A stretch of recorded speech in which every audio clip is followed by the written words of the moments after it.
बिहार में चुनाव को लेकर माहौल गरमाया हुआ है। हर किसी का नजर अगला सीएम कौन होगा इस पर नजर टिका हुआ है। ऐसी बीच चुनाव से पहले लोजपा के नेता चिराग पासवान अपने पत्ते धीरे धीरे खोलते नजर आ रहे हैं। उनकी पार्टी उनसे बिहार विधानसभा का चुनाव लड़ने की मांग कर रही है। एनडीटीवी से हुई बातचीत में उन्होंने विधानसभा चुनाव लड़ने पर न कहा और न हाँ। उन्होंने कहा कि पार्टी कार्यकर्ता चाहते हैं कि मैं मुख्यमंत्री बनूं। मैं उनकी भावना का सम्मान करता हूं। उन्होंने कहा कि उनके चुनाव लड़ने पर उनकी पार्टी का संसदीय दल फैसला करेगा। इस बातचीत में उन्होंने इशारों में एनडीए गठबंधन में अपने लिए सीटों की मांग कर दी। इससे पहले उनकी पार्टी के एक सांसद ने कहा था कि लोजपा एनडीए में रहते हुए अपने स्वतंत्र पहचान के साथ चुनाव लड़ेगी। राजनीतिक विश्लेषक उनके दावों को सीट बंटवारे से पहले दबाव की राजनीति के रूप में देख रहे हैं। उन्होंने एक इंटरव्यू में कहा कि आज की तारीख में उनके पास एक भी विधायक नहीं है। इस वजह से वो अपनी आवाज बुलंद नहीं कर पा रहे हैं। उन्होंने कहा कि उन्हें अपनी पार्टी को और मजबूत करना है। चिराग पासवान के विधानसभा चुनाव लड़ने को लेकर जारी अटकलों को उनके इस बयान से बल मिलता है। उन्होंने 2020 का चुनाव एनडीए से अलग होकर लड़ा था, लेकिन वो केवल एक सीट ही जीत पाए थे। लेकिन उनका वोट बैंक उनके साथ बना हुआ नजर आया था। उनकी पार्टी को 5.8% वोट मिले थे। इससे पहले 2015 का चुनाव उन्होंने एनडीए में रहते हुए ही 42 सीटों पर लड़ा था। उस चुनाव में लोजपा 2 सीटें जीती थी और 5% वोट हासिल किए थे। साल 2015 में नीतीश कुमार की जेडीयू एनडीए का हिस्सा नहीं थी।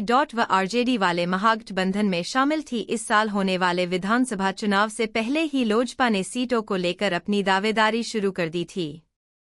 पहले उसने कहा कि उसे बिहार के हर जिले में कम से कम एक सीट चुनाव लड़ने के लिए चाहिए। इस हिसाब से उनका दावा 38 सीटों पर बनता है। एनडीटीवी से उन्होंने यह भी कहा है कि अगर 2020 के चुनाव में वो एनडीए में होते तो आरजेडी 25 सीट भी नहीं जीत पाती। इस तरह अपनी कमी से हुए एनडीए को नुकसान पर जोर देकर अपनी अहमियत जताई। हालांकि सीट शेयरिंग को लेकर एनडीए ने अभी कोई फार्मूला तय नहीं किया है। इस बीच लोजपा ने अपने राष्ट्रीय अध्यक्ष को ही विधानसभा चुनाव लड़ाने की तैयारी शुरू कर दी है। चिराग पासवान ने पिछले महीने पत्रकारों से कहा था कि उनका ध्यान बिहार फर्स्ट और बिहारी फर्स्ट पर लगा हुआ है। उन्होंने कहा था कि उनका बिहार उन्हें पुकार रहा है। उन्होंने यह भी कहा था कि अपने पिता रामविलास पासवान के विपरीत उनकी रुचि राष्ट्रीय राजनीति की जगह बिहार की राजनीति में है। उनका यह बयान भी उनके मुख्यमंत्री बनने की महत्वाकांक्षा का उद्गार था। चिराग पासवान के इस बयान से पहले उनकी पार्टी के सांसद और उनके बहनोई अरुण भारती ने पिछले हफ्ते एक बयान दिया था। उन्होंने कहा था कि गठबंधन में सहयोग, पहचान में स्वतंत्र। उन्होंने एक ट्वीट में कहा था कि लोजपा आगामी चुनाव में अपनी स्वतंत्र पहचान के साथ उतरेगी।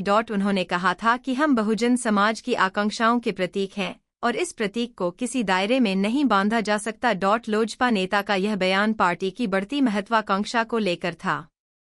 दरअसल बिहार के जाति सर्वेक्षण में पता चला कि राज्य में दलितों की आबादी 19% और आदिवासियों की आबादी करीब 2% है। अब लोजपा की नज़र इस 21% वोट बैंक पर है। वह पासवान, दुसाद के अलावा पूरे दलित समाज का वोट बटोरना चाहती है, क्योंकि अभी बिहार में चिराग के कद का कोई दलित नेता नहीं है। इसलिए पहली बार लोजपा आरवी का कोई नेता बहुजन शब्द पर जोर देता हुआ नजर आया। चिराग अब बिहार में अपना आधार बढ़ाना चाहते हैं, इसलिए वो मुसलमानों के मुद्दे को भी हवा दे रहे हैं। एनडीटीवी से बातचीत में चिराग ने इसका जिक्र भी किया है। उन्होंने कहा कि कैबिनेट की बैठक में उन्होंने वक्फ बिल को संयुक्त संसदीय जांच समिति जेपीसी को भेजने की मांग की थी। उन्होंने कहा कि चाहे बात हिंदू मुस्लिम विवाद की हो या फिर लेटरल एंट्री की या जाति आधारित जनगणना की, मैंने अपनी स्पष्ट राय रखी है। मैं किसी का प्रॉक्सी बनकर काम नहीं करता हूं। तो आपको क्या लगता है, चिराग सच में बिहार का अगला सीएम बनने के लायक है? आपने राय जरूर दीजिए और कमेंट करके जरूर बताइए।